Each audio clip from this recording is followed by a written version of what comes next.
Assalamualaikum warahmatullahi wabarakatuh. Perkenalkan, nama saya Mahida Pratama, NPM 192191177. Nah, di sini ada pengertian supervisi ya.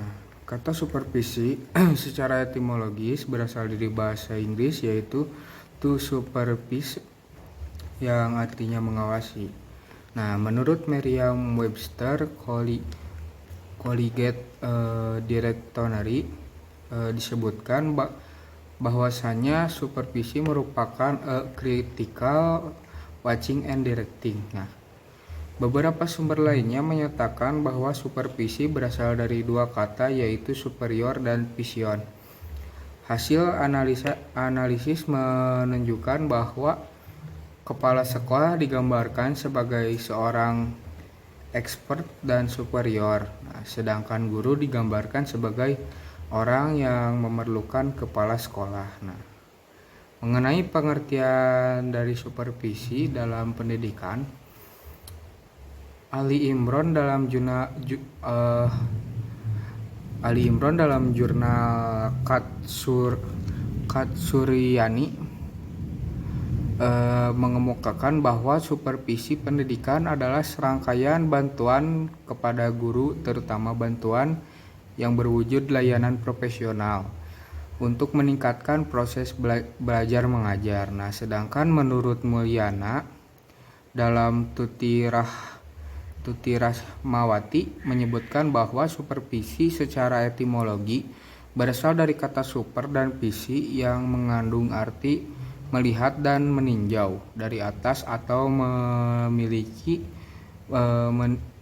dan menilai dari atas yang dilakukan pihak atasan terhadap aktivitas, kreativitas, dan kinerja bawahannya. Nah, supervisi menurut pendapat dari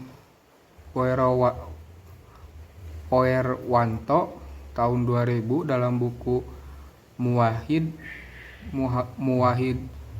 Sulah menyatakan bahwa supervisi ialah suatu aktivitas pembinaan yang dirancang bahwa supervisi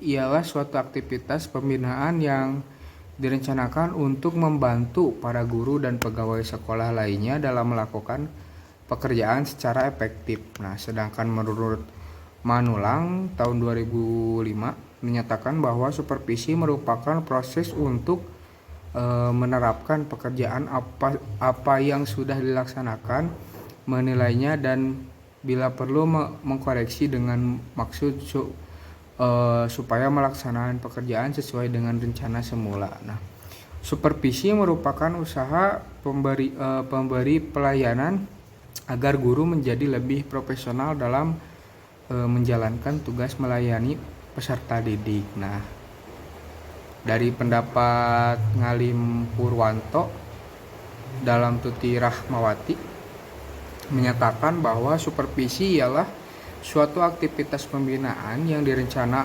direncanakan untuk membantu para guru dan pegawai sekolah lainnya dalam melakukan pekerjaan mereka secara efektif. Nah, jadi pada dasarnya supervisi adalah keterlibatan seseorang kepala sekolah sebagai pimpinan atau atasan di suatu sekolah tertentu bersama dengan pengawasan sekolah dalam membina, meninjau, membantu dan mengkoreksi segala kegiatan atau aktivitas yang dilakukan oleh guru-guru di lingkungan sekolah tersebut, baik dalam kinerja, aktivitas, dan kegiatan-kegiatan lain yang berkaitan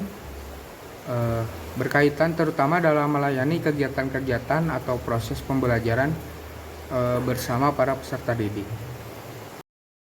Assalamualaikum warahmatullahi wabarakatuh. Perkenalkan, nama saya Taufik Firmansyah dari kelompok 8 NPM 1921911164.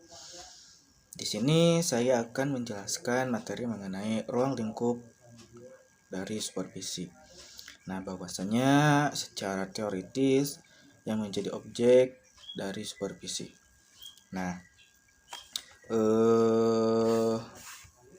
menurut pendapat dari Harhab dalam buku Muwahhid Sulhah merinci tentang ruang lingkup dari supervisi dalam pendidikan, yang mana di dalamnya meliputi supervisi administrasi personalia, yaitu seperti kebijakan atau aturan atau yang dapat dicontohkan seperti untuk melihat apakah ada kartu pegawai, atau soal kenaikan pangkat, pembagian tugas, dan sebagainya. Yang kedua adalah supervisi pemeliharaan gedung, seperti alat-alat yang di dalamnya mencakupi lingkungan sekolah. Ada kursi, meja, ruang belajar, kemudian papan tulis, dan unsur-unsur lainnya. Nah, kemudian yang ketiga adalah supervisi penyelenggaraan perpustakaan, yaitu seperti ruang lingkup dalam perpustakaan itu sendiri dalam hal kondisi buku, kemudian pelayanan pegawai yang ada di perpustakaan itu, kemudian ketertiban di dalam perpustakaan, dan unsur-unsur lainnya. Yang keempat adalah supervisi administrasi keuangan. Nah, ini mencakup kepada pengeluaran sekolah dalam dana anggaran pendidikan sesuai dengan aturan-aturan yang berlaku, atau ketepatan pembayaran gaji kepada guru, kepada para honorer, serta kepada pegawai yang ada di lingkungan sekolah, satpam, kemudian pembantu sekolah, dan lain-lain sebagainya. Yang kelima adalah supervisi pengelolaan kafetaria, di mana kafetaria ini menyangkut kepada seperti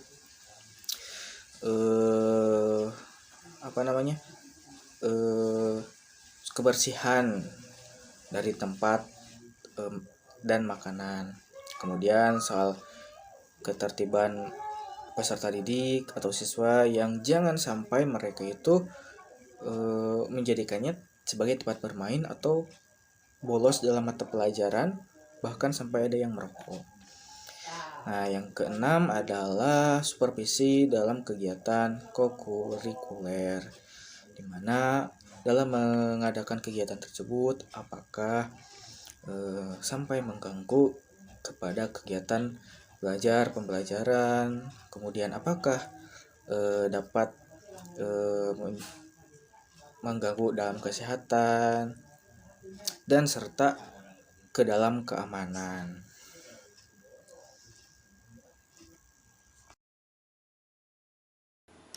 Assalamualaikum warahmatullahi wabarakatuh. Perkenalkan, nama saya Farid Nur Rahman, NPM 19219118 dari Penjas 2E. Di sini saya akan menerangkan tentang tujuan dan fungsi supervisi dalam memperkembangkan situasi belajar dan mengajar yang lebih baik. Usaha perbaikan belajar dan mengajar ditunjukkan kepada pencapaian tujuan akhir dan pendidikan, yaitu pembentukan pribadi anak secara maksimal. Pendapat dari tokoh lain ada yang mengartikan bahwa tujuan supervisi pendidik pada hakikatnya adalah perbaikan atau peningkatan mutu pendidikan atau pengajaran pada umumnya dan belajar mengajar pada khususnya. Selanjutnya, fungsi utama supervisi pendidikan ditunjukkan pada perbaikan dan peningkatan kualitas pengajaran, baik prasetjen maupun anyer. Dalam Encyclopedia of Educational Research mengemukakan bahwa fungsi utama supervisi ialah pembina program pengajaran yang ada sebaik-baiknya, sehingga selalu ada usaha perbaikan. Sekian, terima kasih. Selanjutnya ada pengertian kepemimpinan. Nah, kepemimpinan secara harfian berasal dari kata pimpin.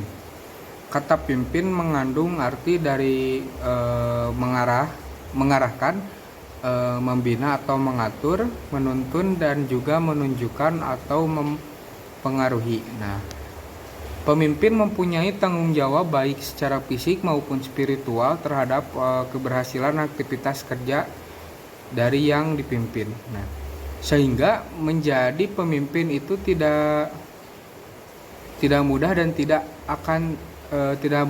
tidak akan setiap orang mempunyai kesamaan di dalam menjalankan kepemimpinannya.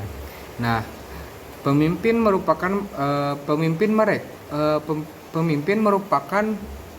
mereka yang menggunakan wewenang formal untuk mengorganisir, mengarahkan, mengontrol para bawahan yang bertanggung jawab dalam melaksanakan pekerjaannya, supaya semua bagian pekerjaan dikoordinasi demi mencapai tujuan perusahaan. Nah, untuk menjadi seorang pemimpin, pertama-tama adalah harus seorang yang mampu menumbuhkan dan mengembangkan segala yang terbaik dalam diri para bawahannya. Kemudian secara sederhananya juga pemimpin yang baik adalah seorang yang membantu mengembangkan orang lain, sehingga akhirnya mereka tidak lagi memerlukan pimpinannya itu. Nah, menurut Maka Wimbang tahun 2012 dalam Nasution mengemukakan bahwasannya secara sederhana kepemimpinan merupakan kemampuan yang dimiliki seseorang untuk mempengaruhi orang lain. Jadi kepemimpinan merupakan kemampuan seseorang yang menjadi pimpinan dalam bidang tertentu untuk mempengaruhi orang lain dalam hal yang dilakukannya. Sejalan dengan pendapat Makawimbang Overton 2002 dalam Nasution menyebutkan bahwa kepemimpinan adalah kemampuan mempengaruhi perilaku orang lain dalam situasi tertentu agar bersedia bekerja untuk mencapai tujuan yang ditetapkan. Nah, sedangkan Harsey dan Blanchard dalam Nasution berpendapat bahwa kepemimpinan adalah proses mempengaruhi aktivitas seseorang atau kelompok untuk mencapai tujuan dalam situasi tertentu. Nah, pendapat Harley dan Blanchard ini menjelaskan bahwasannya kepemimpinan adalah suatu pengaruh dalam berjalannya aktivitas seseorang atau kelompok demi mencapai tujuan dari aktivitas tersebut. Nah, yang selanjutnya ada menurut Syafruddin tahun 2010 dalam Nasution mengemukakan bahwa pemimpin dipercayai oleh yang dipimpin karena otoritas dan kemampuannya untuk memberikan pengaruh kepada anggota untuk melakukan sesuatu. Nah, orang yang menjalankan proses kepemimpinan disebut pemimpin. Nah, sedangkan orang yang dipimpin disebut anggota atau pengikut atau followers. Nah, dalam berbagai tindakannya, seorang pemimpin mempengaruhi anggota. Karena itu, peran para pemimpin sangat signifikan dalam menentukan arah dan kualitas kehidupan manusia, baik dalam keluarga, masyarakat, bangsa, dan negara. Kemudian kepala sekolah sebagai pemimpin dalam pendidikan, di mana kepala sekolah jelas merupakan pimpinan dalam struktur organisasi pendidikan di suatu sekolah. Nah, di mana seorang pemimpin ini harus mempunyai persiapan yang sangat matang dan memadai karena tanggung jawabnya sudah sangat berat dan tantangannya juga tentu berat. Selain berat dan besar lah tentunya. Nah, maka dengan itu kepala sekolah ini juga membutuhkan bantuan dari orang lain seperti wakil kepala sekolah, guru-guru yang dipercayainya dan sebagainya. Nah, dengan begitu hendaknya ia mendelegasikan wewenang dan tanggung jawabnya sehingga ia dapat memusatkan perhatiannya pada usaha pembinaan program pengajaran. Nah, dalam kedudukannya sebagai kepala sekolah ini, beliau kepala sekolah diangkat dan ditetapkan secara resmi sehingga dia bertanggung jawab dalam pengelolaan pengajaran, ketenagaan, kesiswaan, gedung dan halaman atau sarana dan prasarana, kemudian keuangan serta hubungan lembaga pendidikan itu dengan masyarakat. Nah, di samping itu tugasnya adalah dalam supervisi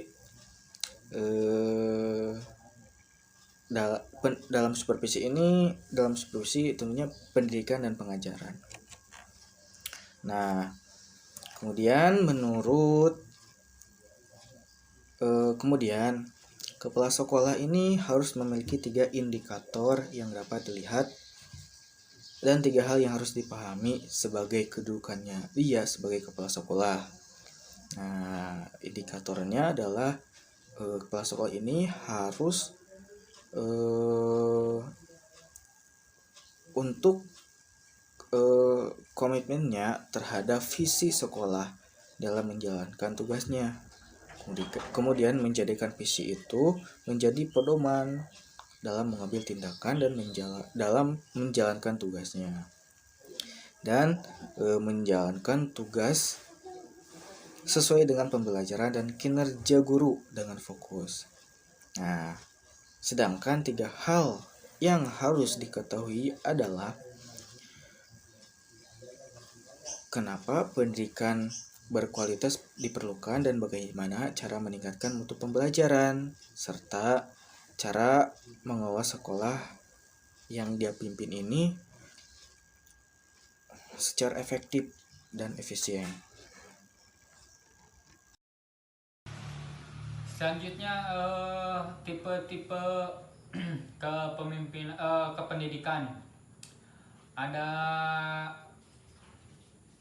yang pertama kepemimpinan otokratis, yang kedua kepemimpinan pseudo-demokratis, yang ketiga kepemimpinan laissez-faire, yang keempat atau yang terakhir kepemimpinan demokratis.